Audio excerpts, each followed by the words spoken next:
प्रस्तुत कहानी एक ऐसी युवती के बारे में है जिसका पति उससे विवाह के बाद से ही कोई संबंध नहीं रखता। पत्नी उसे कई पत्र लिखती है लेकिन सब व्यर्थ। जब पत्नी को इसका कारण पता लगता है तो वह कैसे इससे निपटती है, आइए जानते हैं मुंशी प्रेमचंद की लिखी इस कहानी में, जिसका नाम है कुसुम। साल भर की बात है, एक दिन शाम को हवा खाने जा रहा था कि महाशय नवीन से मुलाकात हो गई। मेरे पुराने दोस्त हैं, बड़े बेतकल्लुफ और मनछले। आगरे में मकान है, अच्छे कवि हैं।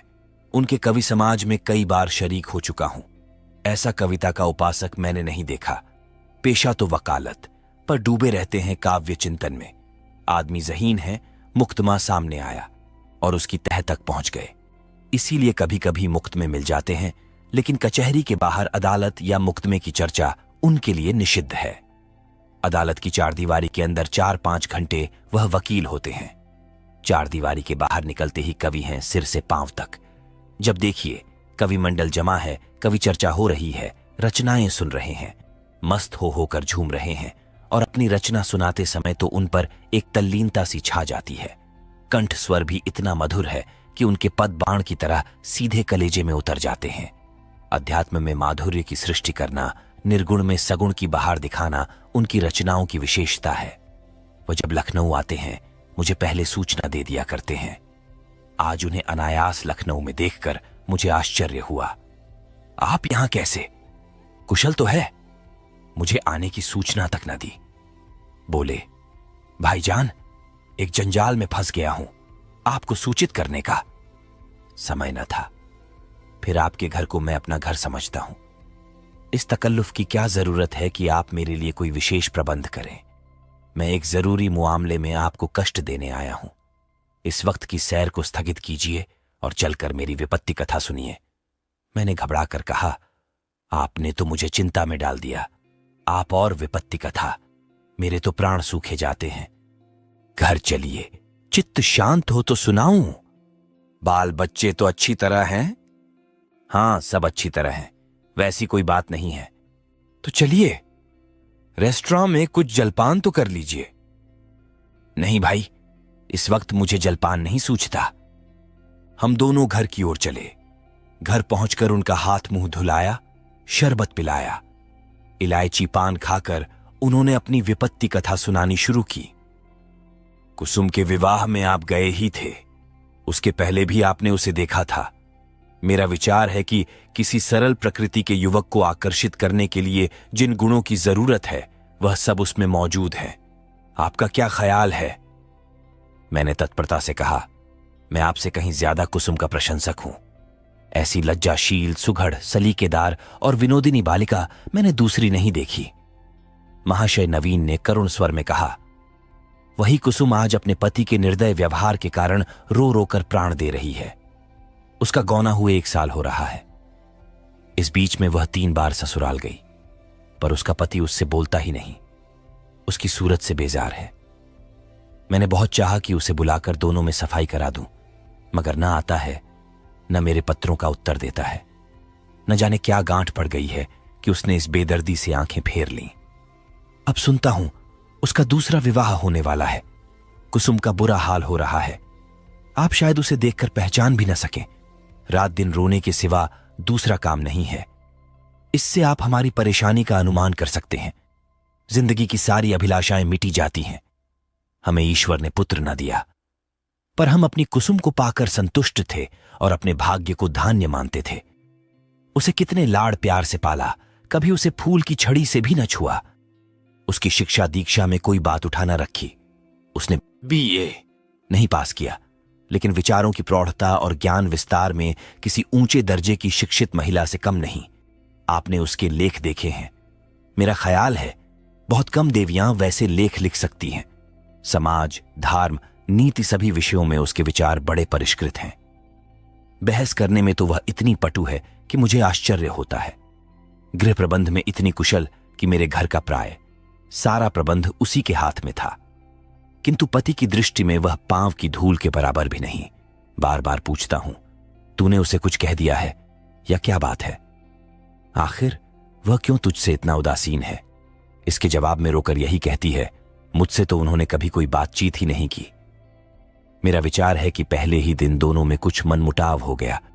वह कुसुम के पास आया होगा और उससे कुछ पूछा होगा। उसने मारे शर्म के जवाब न दिया होगा। संभव है उससे 2-4 बातें और भी की हों। कुसुम ने सिर न उठाया होगा। आप जानते ही हैं कि कितनी शर्मीली है। बस पतिदेव रूठ गए होंगे। मैं तो कल्पना ही नहीं कर सकता कि कुसुम जैसी बालिका से कोई पुरुष उदासीन रह सकता है, लेकिन दुर्भाग्य को कोई क्या करे। दुखिया ने पति के नाम कई पत्र लिखे, पर उस निर्दयी ने एक का भी जवाब न दिया। सारी चिट्ठियां लौटा दी। मेरी समझ में नहीं आता कि उस पाषाण हृदय को कैसे पिघलाऊं। मैं अब खुद तो उसे कुछ लिख नहीं सकता। आप ही कुसुम की प्राण रक्षा करें, नहीं तो शीघ्र ही उसके जीवन का अंत हो जाएगा और उसके साथ हम दोनों प्राणी भी सिधार जाएंगे। उसकी व्यथा अब नहीं देखी जाती। नवीन जी की आंखें सजल हो गईं। मुझे भी अत्यंत क्षोभ हुआ। उन्हें तसल्ली देता हुआ बोला, आप इतने दिनों इस चिंता में पड़े रहे, मुझसे पहले ही क्यों ना कहा। मैं आज ही मुरादाबाद जाऊंगा और उस लौंडे की इस बुरी तरह खबर लूंगा कि वह भी याद करेगा। बचा को जबरदस्ती घसीट कर लाऊंगा और कुसुम के पैरों पर गिरा दूंगा। नवीन जी मेरे आत्मविश्वास पर मुस्कुराकर बोले, आप उससे क्या कहेंगे? यह ना पूछिए। वशीकरण के जितने मंत्र हैं उन सभी की परीक्षा करूंगा, तो आप कदापि सफल न होंगे। वह इतना शीलवान, इतना विनम्र, इतना प्रसन्न मुख है, इतना मधुर भाषी कि आप वहां से उसके भक्त होकर लौटेंगे। वह नित्य आपके सामने हाथ बांधे खड़ा रहेगा। आपकी सारी कठोरता शांत हो जाएगी। आपके लिए तो एक ही साधन है, आपके कलम में जादू है। आपने कितने ही युवकों को सन्मार्ग पर लगाया है। हृदय में सोई हुई मानवता को जगाना आपका कर्तव्य है। मैं चाहता हूं आप कुसुम की ओर से ऐसा करुणाजनक, ऐसा दिल हिला देने वाला पत्र लिखें कि वह लज्जित हो जाए और उसकी प्रेम भावना सचेत हो उठे। मैं जीवन पर्यंत आपका आभारी रहूंगा। नवीन जी कवि ही तो ठहरे। इस तजबीज में वास्तविकता की अपेक्षा कवित्व ही की प्रधानता थी। आप मेरे कई गल्पों को पढ़कर रो पड़े हैं। इससे आपको विश्वास हो गया है कि मैं चतुर संपेरे की भांति जिस दिल को चाहूं नचा सकता हूं। आपको यह मालूम नहीं कि सभी मनुष्य कवि नहीं होते और न एक से भावुक। जिन गल्पों को पढ़कर आप रोए हैं, उन्हीं गल्पों को पढ़कर कितने ही सज्जनों ने विरक्त होकर पुस्तक फेंक दी है। पर इन बातों का वह अवसर न था। वह समझते कि मैं अपना गला छुड़ाना चाहता हूं, इसलिए मैंने सहृदयता से कहा, आपको बहुत दूर की सूझी और मैं इस प्रस्ताव से सहमत हूं। और यद्यपि आपने मेरी करुणोत्पादक शक्ति का अनुमान करने में अत्युक्ति से काम लिया है, लेकिन मैं आपको निराश न करूंगा। मैं पत्र लिखूंगा और यथाशक्ति उस युवक की न्याय बुद्धि को जगाने की चेष्टा भी करूंगा। लेकिन आप अनुचित न समझें तो पहले मुझे वह पत्र दिखा दें जो कुसुम ने अपने पति के नाम लिखे थे।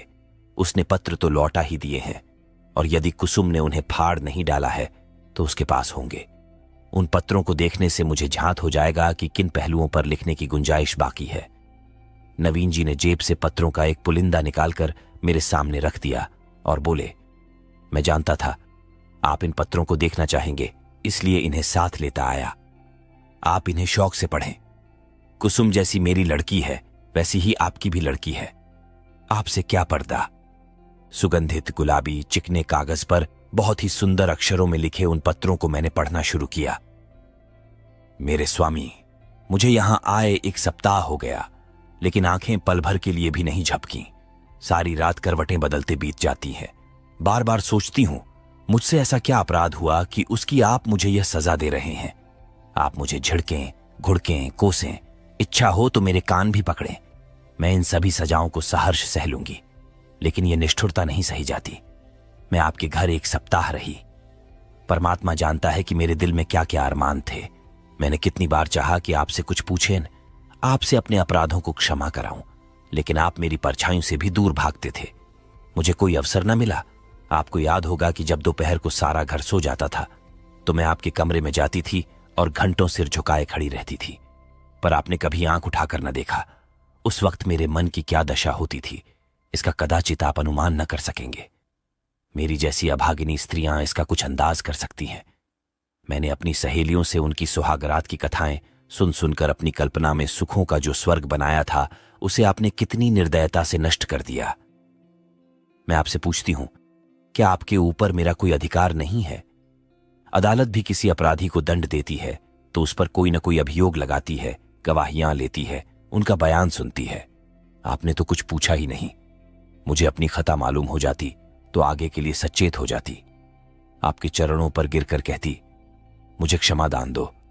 मैं शपथ पूर्वक कहती, मुझे कुछ नहीं मालूम। आप क्यों रुष्ट हो गए?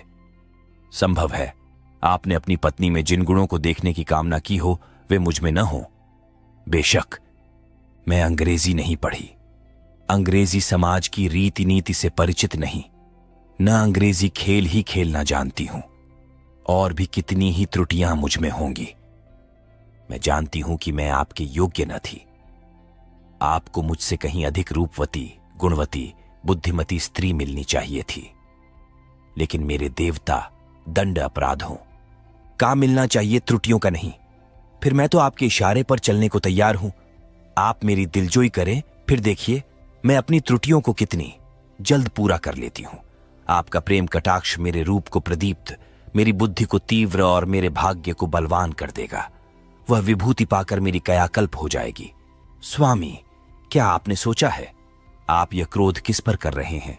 वह अबला जो आपके चरणों पर पड़ी हुई आपसे क्षमादान मांग रही है, जो जन्म जन्मांतर के लिए आपकी चेरी है, क्या इस क्रोध को सहन कर सकती है? मेरा दिल बहुत कमजोर है। मुझे रुलाकर आपको पश्चाताप के सिवा और क्या हाथ आएगा? इस क्रोधाग्नि की एक चिंगारी मुझे भस्म कर देने के लिए काफी है। अगर आपकी यह इच्छा है कि मैं मर जाऊं तो मैं मरने के लिए तैयार हूं। केवल आपका इशारा चाहती हूं। अगर मरने से आपका चित्त प्रसन्न हो तो मैं बड़े हर्ष से अपने को आपके चरणों पर समर्पित कर दूंगी। मगर इतना कहे बिना नहीं रहा जाता कि मुझ में 100 ऐब हों, पर एक गुण भी है। मुझे दावा है कि आपकी जितनी सेवा मैं कर सकती हूं उतनी कोई दूसरी स्त्री नहीं कर सकती। आप विद्वान हैं, उदार हैं, मनोविज्ञान के पंडित हैं। आपकी लौंडी आपके सामने खड़ी दया की भीख मांग रही है। क्या उसे द्वार से ठुकरा दीजिएगा? आपकी अपराधिनी कुसुम। यह पत्र पढ़कर मुझे रोमांच हो आया। ये बात मेरे लिए असह्य थी कि कोई स्त्री अपने पति की इतनी खुशामद करने पर मजबूर हो जाए। पुरुष अगर स्त्री से उदासीन रह सकता है तो स्त्री उसे क्यों नहीं ठुकरा सकती? वह दुष्ट समझता है कि विवाह ने एक स्त्री को उसका गुलाम बना दिया। वह उस अबला पर जितना अत्याचार चाहे करे, कोई उसका हाथ नहीं पकड़ सकता, कोई चूं भी नहीं कर सकता। पुरुष अपनी दूसरी, तीसरी, चौथी शादी कर सकता है। स्त्री से कोई संबंध न रखकर भी उस पर उसी कठोरता से शासन कर सकता है। वह जानता है कि स्त्री कुल मर्यादा के बंधनों में जकड़ी हुई है। उसे रो रो कर मर जाने के सिवा और कोई उपाय नहीं है। अगर उसे भय होता कि औरत भी उसकी ईंट का जवाब पत्थर से नहीं, ईंट से भी नहीं, केवल थप्पड़ से दे सकती है, तो उसे कभी इस बदमिजाजी का साहस न होता। बेचारी स्त्री कितनी विवश है। शायद मैं कुसुम की जगह होता तो इस निष्ठुरता का जवाब इसकी 10 गुनी कठोरता से देता। उसकी छाती पर मूंग दलता, संसार के हेंसने की जरा भी चिंता न करता। समाज अबलाओं पर इतना जुल्म देख सकता है और चूं तक नहीं करता। उसके रोने या हेंसने की मुझे जरा भी परवाह न होती। अरे अभागे युवक, तुझे खबर नहीं तू अपने भविष्य की गर्दन पर कितनी बेदर्दी से छुरी फेर रहा है। यह वह समय है जब पुरुष को अपने प्रणय भंडार से स्त्री के माता पिता, भाई बहन, सखियां, सहेलियां सभी के प्रेम की पूर्ति करनी पड़ती है। अगर पुरुष में यह सामर्थ्य नहीं है तो स्त्री की क्षुधित आत्मा को कैसे संतुष्ट रख सकेगा? परिणाम वही होगा जो बहुधा होता है। अबला कुड़कुड़ कर मर जाती है। यही वह समय है जिसकी स्मृति जीवन में सदैव के लिए मिठास पैदा कर देती है। स्त्री की प्रेम सुधा इतनी तीव्र होती है कि वह पति का स्नेह पाकर अपना जीवन सफल समझती है और इस प्रेम के आधार पर जीवन के सारे कष्टों को हेंस खेल कर सह लेती है। यही वह समय है जब हृदय में प्रेम का बसंत आता है और उसमें नई नई आशा कोंपलें निकलने लगती हैं। ऐसा कौन निर्दयी है जो इस ऋतु में उस वृक्ष पर कुल्हाड़ी चलाएगा? यही वह समय है जब शिकारी किसी पक्षी को उसके बसेरे से लाकर पिंजरे में बंद कर देता है। क्या वह उसकी गर्दन पर छुरी चलाकर उसका मधुर गान सुनने की आशा रखता है? मैंने दूसरा पत्र पढ़ना शुरू किया। मेरे जीवन धान 2 सप्ताह जवाब की प्रतीक्षा करने के बाद आज फिर यही उल्लाहना देने बैठी हूं। जब मैंने वह पत्र लिखा था तो मेरा मन गवाही दे रहा था कि उसका उत्तर जरूर आएगा। आशा के विरुद्ध आशा लगाए हुए थी। मेरा मन अब भी इसे स्वीकार नहीं करता कि जानबूझकर उसका उत्तर नहीं दिया। कदाचित आपको अवकाश नहीं मिला, या ईश्वर न करे कहीं आप अस्वस्थ तो नहीं हो गए। किससे पूछूं? इस विचार से ही मेरा हृदय कांप रहा है। मेरी ईश्वर से यही प्रार्थना है कि आप प्रसन्न और स्वस्थ हों। पत्र मुझे न लिखें, न सही, रोकर चुप ही तो हो जाऊंगी। आपको ईश्वर का वास्ता है, अगर आपको किसी प्रकार का कष्ट हो तो मुझे तुरंत पत्र लिखिए, मैं किसी को साथ लेकर आ जाऊंगी। मर्यादा और परिपाटी के बंधनों से मेरा जी घबराता है। ऐसी दशा में भी यदि आप मुझे अपनी सेवा से वंचित रखते हैं तो आप मुझसे मेरा वह अधिकार छीन रहे हैं जो मेरे जीवन की सबसे मूल्यवान वस्तु है। मैं आपसे और कुछ नहीं मांगती। आप मुझे मोटे से मोटा खिलाइए, मोटे से मोटा पहनाइए, मुझे जरा भी शिकायत न होगी। मैं आपके साथ गौर से घोर विपत्ति में भी प्रसन्न रहूंगी। मुझे आभूषणों की लालसा नहीं, महल में रहने की लालसा नहीं, सैर तमाशे की लालसा नहीं, धान बटोरने की लालसा नहीं। मेरे जीवन का उद्देश्य केवल आपकी सेवा करना है, यही उसका ध्येय है। मेरे लिए दुनिया में कोई देवता नहीं, कोई गुरु नहीं, कोई हाकिम नहीं। मेरे देवता आप हैं, मेरे राजा आप हैं। मुझे अपने चरणों से न हटाइए, मुझे ठुकराइए नहीं। मैं सेवा और प्रेम के फूल लिए, कर्तव्य और व्रत की भेंट अंचल में सजाए आपकी सेवा में आई हूं। मुझे इस भेंट को, इन फूलों को अपने चरणों पर रखने दीजिए। उपासक का काम तो पूजा करना है। देवता उसकी पूजा स्वीकार करता है या नहीं, यह सोचना उसका धर्म नहीं। मेरे सिरताज, शायद आपको पता नहीं आजकल मेरी क्या दशा है। यदि मालूम होता तो आप इस निष्ठुरता का व्यवहार न करते। आप पुरुष हैं, आपके हृदय में दया है, सहानुभूति है, उदारता है। मैं विश्वास नहीं कर सकती कि आप मुझ जैसी नाचीज पर क्रोध कर सकते हैं। मैं आपकी दया के योग्य हूं। कितनी दुर्बल, कितनी अपंग, कितनी बेजबान। आप सूर्य हैं, मैं अणु हूं। आप अग्नि हैं, मैं तृण हूं। आप राजा हैं, मैं भिखारिन हूं। क्रोध तो बराबर वालों पर करना चाहिए। मैं भला आपके क्रोध का आघात कैसे सह सकती हूं? अगर आप समझते हैं कि मैं आपकी सेवा के योग्य नहीं हूं तो मुझे अपने हाथों से विष का प्याला दे दीजिए। मैं उसे सुधा समझकर सिर और आंखों से लगाऊंगी और आंखें बंद करके पी जाऊंगी। जब जीवन आपकी भेंट हो गया तो आप मारें या जिलाएं, ये आपकी इच्छा है। मुझे यही संतोष काफी है कि मेरी मृत्यु से आप निश्चिंत हो गए। मैं तो इतना ही जानती हूं कि मैं आपकी हूं और सदैव आपकी रहूंगी, इस जीवन में ही नहीं बल्कि अनंत तक।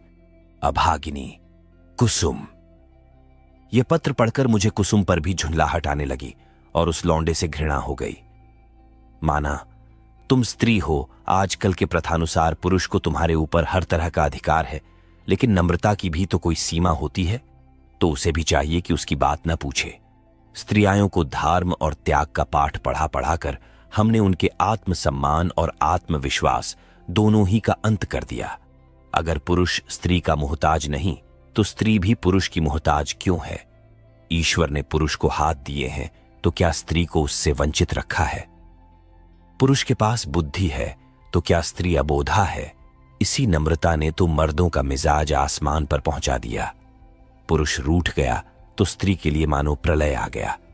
मैं तो समझता हूं कुसुम नहीं, उसका अभागा पति ही दया के योग्य है, जो कुसुम जैसी स्त्री की कद्र नहीं कर सकता। मुझे ऐसा संदेह होने लगा कि इस लौंडे ने कोई दूसरा रोग पाल रखा है, किसी शिकारी के रंगीन जाल में फंसा हुआ है।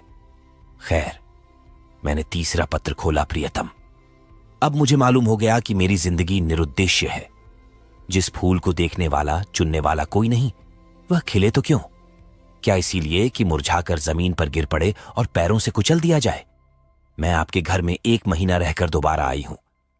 ससुर जी ही ने मुझे बुलाया, ससुर जी ही ने मुझे विदा कर दिया। इतने दिनों में आपने एक बार भी मुझे दर्शन न दिए। आप दिन में 20 ही बार घर में आते थे, अपने भाई बहनों से हेनस्ते बोलते थे या मित्रों के साथ सैर तमाशे देखते थे, लेकिन मेरे पास आने की आपने कसम खा ली थी। मैंने कितनी बार आपके पास संदेश भेजे, कितना अनुनय विनय किया, कितनी बार बेशर्मी करके आपके कमरे में गई, लेकिन आपने कभी मुझे आंख उठाकर भी न देखा। मैं तो कल्पना ही नहीं कर सकती कि कोई प्राणी इतना हृदयहीन हो सकता है। प्रेम के योग्य नहीं, विश्वास के योग्य नहीं, सेवा करने के भी योग्य नहीं, तो क्या दया के भी योग्य नहीं। मैंने उस दिन कितनी मेहनत और प्रेम से आपके लिए रसगुल्ले बनाए थे, आपने उन्हें हाथ से छुआ भी नहीं। जब आप मुझसे इतने विरक्त हैं तो मेरी समझ में नहीं आता कि जीकर क्या करूं। न जाने यह कौन सी आशा है जो मुझे जीवित रखे हुए है। क्या अंधेर है कि आप सजा तो देते हैं पर अपराध नहीं बतलाते। यह कौन सी नीति है, आपको ज्ञात है। इस एक मास में मैंने मुश्किल से 10 दिन आपके घर में भोजन किया होगा। मैं इतनी कमजोर हो गई हूं कि चलती हूं तो आंखों के सामने अंधेरा छा जाता है। आंखों में जैसे ज्योति ही नहीं रही, हृदय में मानो रक्त का संचालन ही नहीं रहा। खैर, सता लीजिए जितना जी चाहे, इस अनीति का अंत भी एक दिन हो ही जाएगा।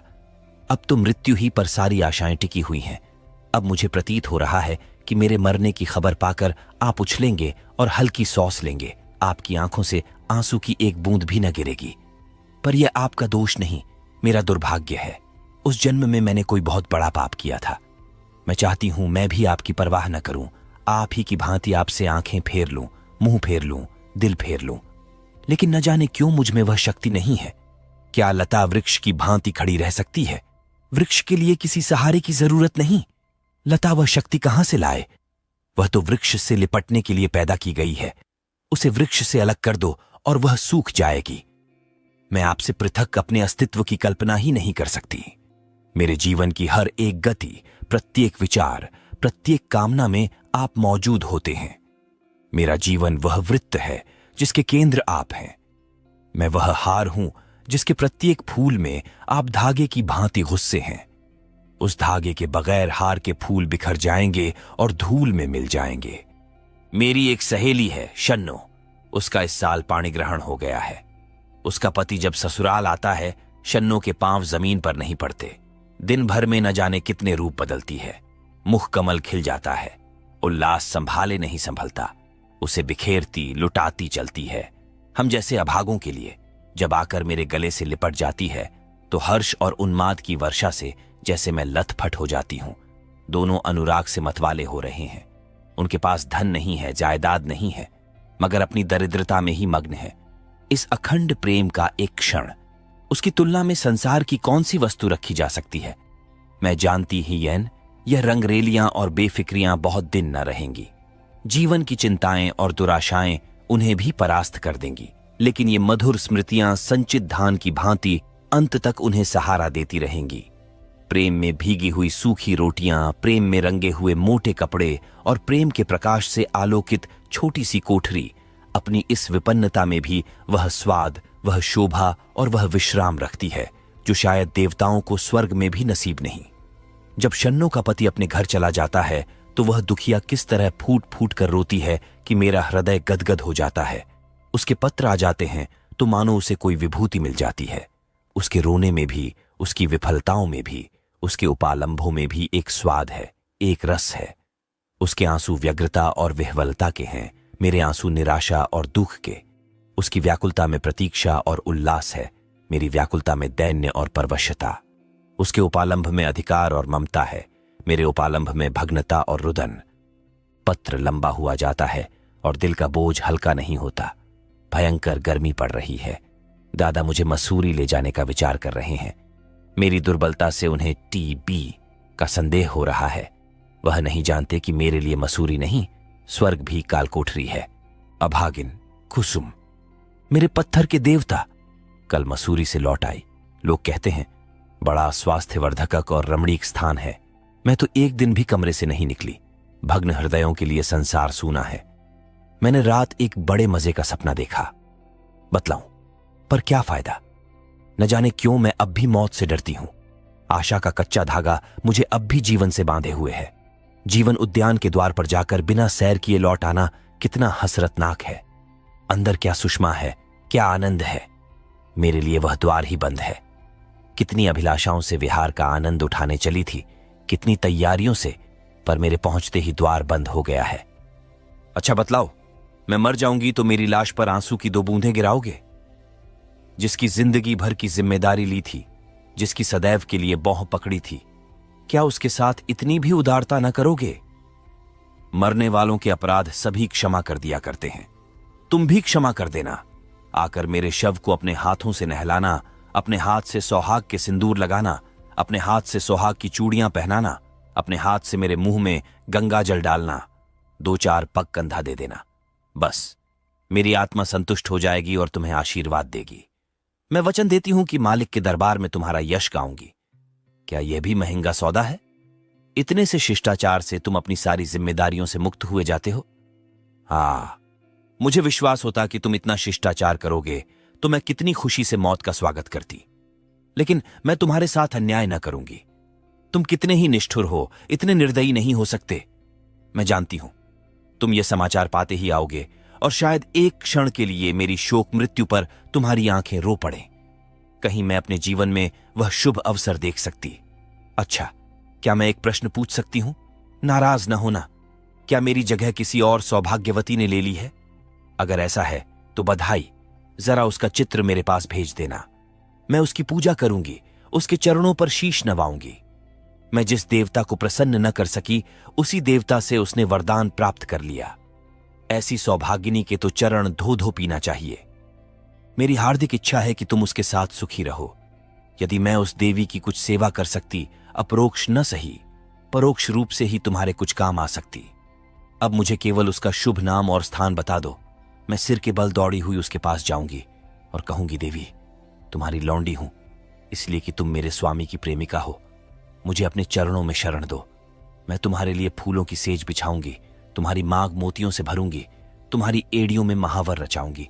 ये मेरी जीवन की साधना होगी। ये न समझना कि मैं जलूंगी या कुढ़ूंगी। जलन तब होती है जब कोई मुझसे मेरी वस्तु छीन रहा हो। जिस वस्तु को अपना समझने का मुझे कभी सौभाग्य न हुआ, उसके लिए मुझे जलन क्यों हो? अभी बहुत कुछ लिखना था, लेकिन डॉक्टर साहब आ गए हैं। बेचारा हृदयदाह को टीबी समझ रहा है।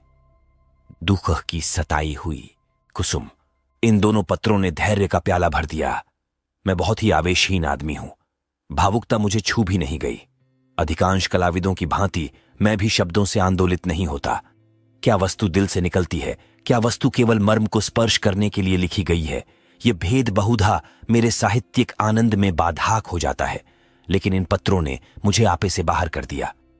एक स्थान पर तो सचमुच मेरी आंखें भर आईं।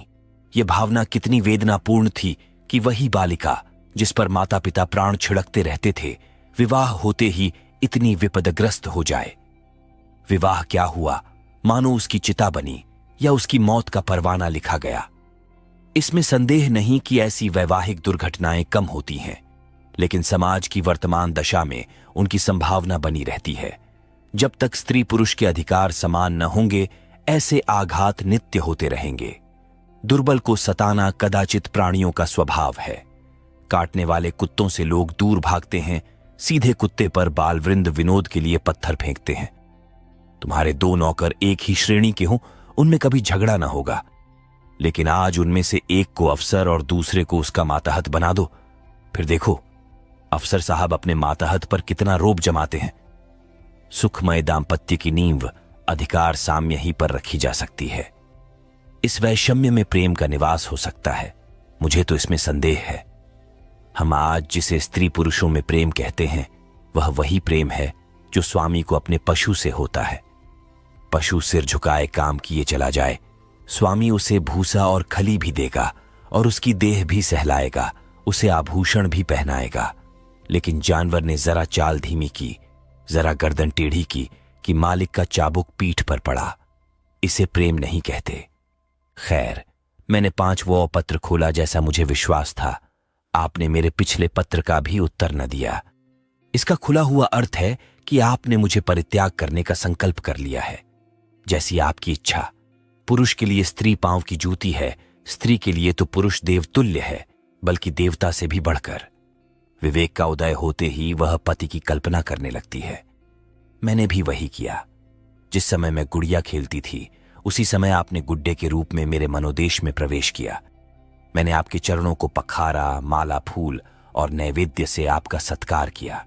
कुछ दिनों के बाद कहानियां सुनने और पढ़ने की छाट पड़ी, तब आप कथाओं के नायक के रूप में मेरे घर आए। मैंने आपको हृदय में स्थान दिया। बाल्यकाल ही से आप किसी न किसी रूप में मेरे जीवन में घुसे हुए थे। वे भावनाएं मेरे अंतस्तल की गहराइयों तक पहुंच गई हैं। मेरे अस्तित्व का एक एक अणु उन भावनाओं से गूंथा हुआ है।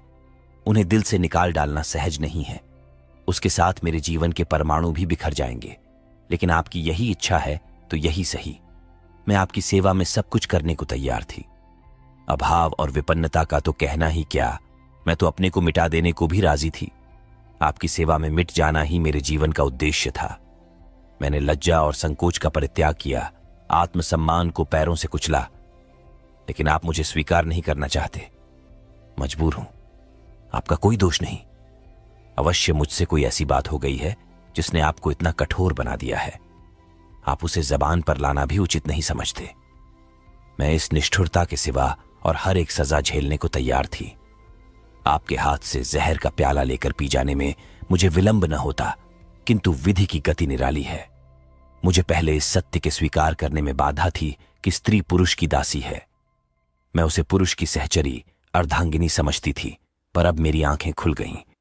मैंने कई दिन हुए एक पुस्तक में पढ़ा था कि आदिकाल में स्त्री पुरुष की उसी तरह संपत्ति थी जैसा गाय बैल या खेत बाड़ी। पुरुष को अधिकार था स्त्री को बेचे, गिरोह रखे या मार डाले। विवाह की प्रथा उस समय केवल यह थी कि वर पक्ष अपने सूर सामंतों को लेकर सशस्त्र आता था, कन्या को उड़ा ले जाता था। कन्या के साथ कन्या के घर में रुपया पैसा, अनाज या पशु, जो कुछ उसके हाथ लग जाता था उसे भी उठा ले जाता था। वह स्त्री को अपने घर ले जाकर उसके पैरों में बेड़ियां डालकर घर के अंदर बंद कर देता था। उसके आत्मसम्मान के भावों को मिटाने के लिए यह उपदेश दिया जाता था कि पुरुष ही उसका देवता है, सुहाग स्त्री की सबसे बड़ी विभूति है। आज कई हजार वर्षों के बीतने पर पुरुष के उस मनोभाव में कोई परिवर्तन नहीं हुआ। पुरानी सभी प्रथाएं कुछ विकृत या संस्कृत रूप में मौजूद हैं। आज मुझे मालूम हुआ कि उस लेखक ने स्त्री समाज की दशा का कितना सुंदर निरूपण किया था। अब आपसे मेरा सविनय अनुरोध है, और यही अंतिम अनुरोध है कि आप मेरे पत्रों को लौटा दें। आपके दिए हुए गहने और कपड़े अब मेरे किसी काम के नहीं। इन्हें अपने पास रखने का मुझे कोई अधिकार नहीं। आप जिस समय चाहें वापस मंगवा लें। मैंने उन्हें एक पेटारी में बंद करके अलग रख दिया है। उसकी सूची भी वहीं रखी हुई है, मिला लीजिएगा। आज से आप मेरी जबान या कलम से कोई शिकायत न सुनेंगे। इस भ्रम को भूलकर भी दिल में स्थान न दीजिएगा कि मैं आपसे बेवफाई या विश्वासघात करूंगी।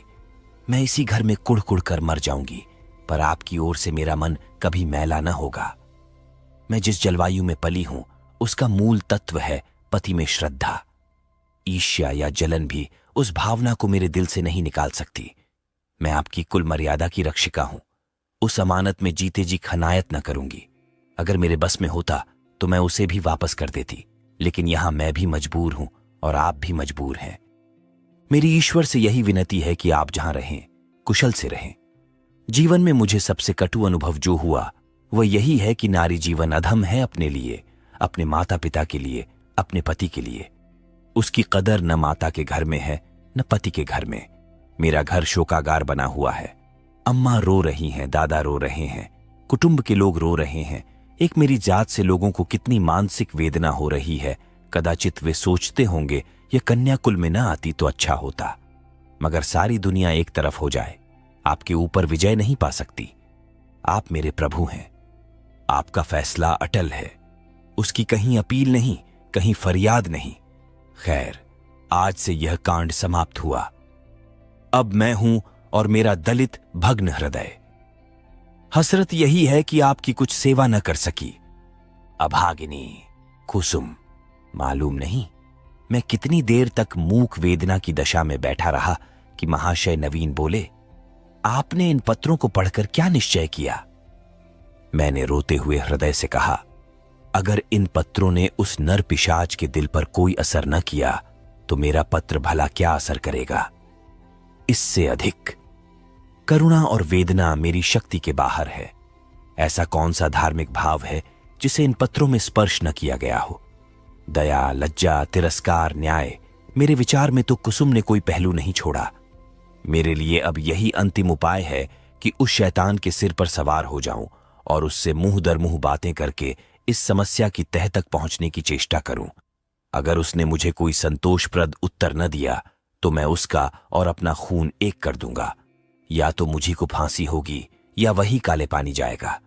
कुसुम ने जिस धैर्य और साहस से काम लिया है वह सराहनीय है। आप उसे सांत्वना दीजिएगा। मैं आज रात की गाड़ी से मुरादाबाद जाऊंगा और परसों तक जैसी कुछ परिस्थिति होगी उसकी आपको सूचना दूंगा। मुझे तो यह कोई चरित्रहीन और बुद्धिहीन युवक मालूम होता है। मैं उस बहक में जाने क्या क्या बकता रहा। इसके बाद हम दोनों भोजन करके स्टेशन चले। वह आगरे गए, मैंने मुरादाबाद का रास्ता लिया। उनके प्राण अब भी सूखे जाते थे कि क्रोध के आवेश में कोई पागलपन न कर बैठूं। मेरे बहुत समझाने पर उनका चित्त शांत हुआ। मैं प्रातःकाल मुरादाबाद पहुंचा और जांच शुरू कर दी। इस युवक के चरित्र के विषय में मुझे जो संदेह था वह गलत निकला। मोहल्ले में, कॉलेज में, उसके इष्ट मित्रों में सभी उसके प्रशंसक थे। अंधेरा और गहरा होता हुआ जान पड़ा। संध्या समय मैं उसके घर जा पहुंचा। जिस निष्कपट भाव से वह दौड़कर मेरे पैरों पर झुका वह मैं नहीं भूल सकता। ऐसा वाक्चतुर, ऐसा सुशील और विनीत युवक मैंने नहीं देखा। बाहर और भीतर में इतना आकाश पाताल का अंतर मैंने कभी न देखा था। मैंने कुशल क्षेम और शिष्टाचार के 2-4 वाक्यों के बाद पूछा, तुमसे मिलकर चित्त प्रसन्न हुआ, लेकिन आखिर कुसुम ने क्या अपराध किया है जिसका तुम उसे इतना कठोर दंड दे रहे हो? उसने तुम्हारे पास कई पत्र लिखे, तुमने एक का भी उत्तर न दिया। वह 2-3 बार यहां भी आई पर तुम उससे बोले तक नहीं। क्या उस निर्दोष बालिका के साथ तुम्हारा यह अन्याय नहीं है? युवक ने लज्जित भाव से कहा, बहुत अच्छा होता कि आपने इस प्रश्न को न उठाया होता। उसका जवाब देना मेरे लिए बहुत मुश्किल है। मैंने तो इसे आप लोगों के अनुमान पर छोड़ दिया था, लेकिन इस गलतफहमी को दूर करने के लिए मुझे विवश होकर कहना पड़ेगा। यह कहते कहते वह चुप हो गया। बिजली की बत्ती पर भांति भांति के कीट पतंगे जमा हो गए। कई झींगुर उछल उछल कर मुंह पर आ जाते थे और जैसे मनुष्य पर अपनी विजय का परिचय देकर उड़ जाते थे। एक बड़ा सा अंखफोड़ भी मेज पर बैठा था और शायद जस्त मारने के लिए अपनी देह तौल रहा था। युवक ने एक पंखा लाकर मेज पर रख दिया, जिसने विजयी कीट पतंगों को दिखा दिया कि मनुष्य इतना निर्बल नहीं है जितना वे समझ रहे थे। एक क्षण में मैदान साफ हो गया और हमारी बातों में दखल देने वाला कोई न रहा। युवक ने सकुचाते हुए कहा, संभव है आप मुझे अत्यंत लोभी, कमीना और स्वार्थी समझें, लेकिन यथार्थ यह है कि इस विवाह से मेरी वह अभिलाषा न पूरी हुई जो मुझे प्राणों से भी प्रिय थी। मैं विवाह पर रजामंद न था, अपने पैरों में बेड़ियां न डालना चाहता था, किंतु जब महाशय नवीन बहुत पीछे पड़ गए और उनकी बातों से मुझे यह आशा हुई कि वह सब प्रकार से मेरी सहायता करने को तैयार हैं, तब मैं राजी हो गया। पर विवाह होने के बाद उन्होंने मेरी बात भी न पूछी। मुझे एक पत्र भी न लिखा कि कब तक वह मुझे विलायत भेजने का प्रबंध कर सकेंगे। हालांकि मैंने अपनी इच्छा उन पर पहले ही प्रकट कर दी थी, पर उन्होंने मुझे निराश करना ही उचित समझा। उनकी इस अकृपा ने मेरे सारे मंसूबे धूल में मिला दिए। मेरे लिए अब इसके सिवा और क्या रह गया है कि LLB पास कर लूं और कचहरी में जूती फटफटाता फिरूं। मैंने पूछा, तो आखिर तुम नवीन जी से क्या चाहते हो? लेन देन में तो उन्होंने शिकायत का कोई अवसर नहीं दिया। तुम्हें विलायत भेजने का खर्च तो शायद उनके काबू से बाहर हो। युवक ने सिर झुकाकर कहा, तो यह उन्हें पहले ही मुझसे कह देना चाहिए था। फिर मैं विवाह ही क्यों करता? उन्होंने चाहे कितना ही खर्च कर डाला हो, पर इससे मेरा क्या उपकार हुआ? दोनों तरफ से 10-12 हजार रुपये खाक में मिल गए और उनके साथ मेरी अभिलाषाएं खाक में मिल गईं। पिताजी पर तो कई हजार का ऋण हो गया है। वह अब मुझे इंग्लैंड नहीं भेज सकते। क्या पूज्य नवीन जी चाहते तो मुझे इंग्लैंड न भेज देते? उनके लिए 10-5 हजार की कोई हकीकत नहीं। मैं सन्नाटे में आ गया। मेरे मुंह से अनायास निकल गया, छी, वाह री दुनिया और वाह रे हिंदू समाज। तेरे यहां ऐसे ऐसे स्वार्थ के दास पड़े हुए हैं जो एक अबला का जीवन संकट में डालकर उसके पिता पर ऐसे अत्याचारपूर्ण दबाव डालकर ऊंचा पद प्राप्त करना चाहते हैं। विद्यार्जन के लिए विदेश जाना बुरा नहीं।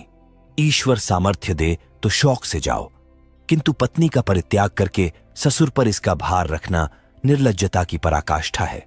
तारीफ की बात तो तब थी कि तुम अपने पुरुषार्थ से जाते। इस तरह किसी की गर्दन पर सवार होकर अपना आत्मसम्मान बेचकर गए तो क्या गए? इस पामर की दृष्टि में कुसुम का कोई मूल्य ही नहीं। वह केवल उसकी स्वार्थ सिद्धि का साधन मात्र है। ऐसे नीच प्रकृति के आदमी से कुछ तर्क करना व्यर्थ था। परिस्थिति ने हमारी चुटियां उसके हाथ में रखी थी और हमें उसके चरणों पर सिर झुकाने के सिवाय और कोई उपाय न था। दूसरी गाड़ी से मैं आगरे जा पहुंचा और नवीन जी से यह वृत्तांत कहा। उन बेचारे को क्या मालूम था कि यहां सारी जिम्मेदारी उन्हीं के सिर डाल दी गई है।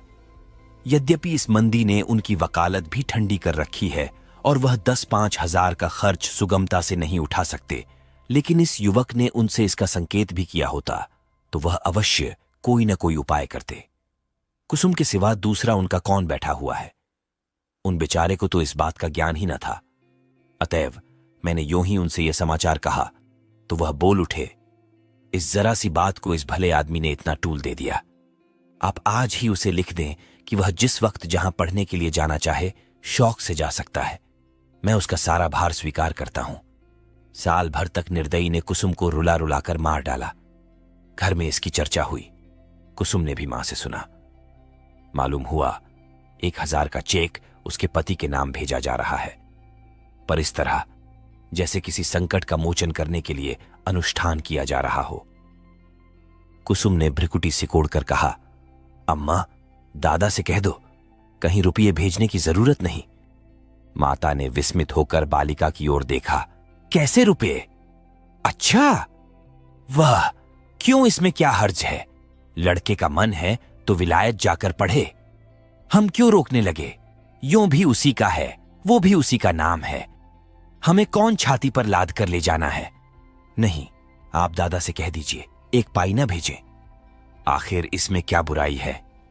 इसीलिए कि यह उसी तरह की डाकाजनी है जैसी बदमाश लोग किया करते हैं। किसी आदमी को पकड़कर ले गए और उसके घर वालों से उसके मुक्तिधन के तौर पर अच्छी रकम ऐंठ ली। माता ने तिरस्कार की आंखों से देखा। कैसी बातें करती हो बेटी? इतने दिनों के बाद तो जाके देवता सीधे हुए हैं और तुम उन्हें फिर चिढ़ाए देती हो। कुसुम ने झल्लाकर कहा, ऐसे देवता का रूठे रहना ही अच्छा। जो आदमी इतना स्वार्थी, इतना दंभी, इतना नीच है, उसके साथ मेरा निर्वाह न होगा। मैं कहे देती हूं, वहां रुपये गए तो मैं जहर खा लूंगी। इसे दिल लगी न समझना। मैं ऐसे आदमी का मुंह भी नहीं देखना चाहती। दादा से कह देना, और अगर तुम्हें डर लगता हो तो मैं खुद कह दूं। मैंने स्वतंत्र रहने का निश्चय कर लिया है। मां ने देखा, लड़की का मुखमंडल आरक्त हो उठा है, मानो इस प्रश्न पर वह न कुछ कहना चाहती है न सुनना। दूसरे दिन नवीन जी ने यह हाल मुझसे कहा तो मैं एक आत्मविस्मृत की दशा में दौड़ा हुआ गया और कुसुम को गले लगा लिया। मैं नारियों में ऐसा ही आत्माभिमान देखना चाहता हूं। कुसुम ने वह कर दिखाया जो मेरे मन में था और जिसे प्रकट करने का साहस मुझ में न था। साल भर हो गया है, कुसुम ने पति के पास एक पत्र भी नहीं लिखा और न उसका जिक्र ही करती है। नवीन जी ने कई बार जमाई को मना लाने की इच्छा प्रकट की, पर कुसुम उसका नाम भी सुनना नहीं चाहती। उसमें स्वावलंबन की ऐसी दृढ़ता आ गई है कि आश्चर्य होता है। उसके मुख पर निराशा और वेदना के पीलेपन और तेजहीनता की जगह स्वाभिमान और स्वतंत्रता की लाली और तेजस्विता भासित हो गई है।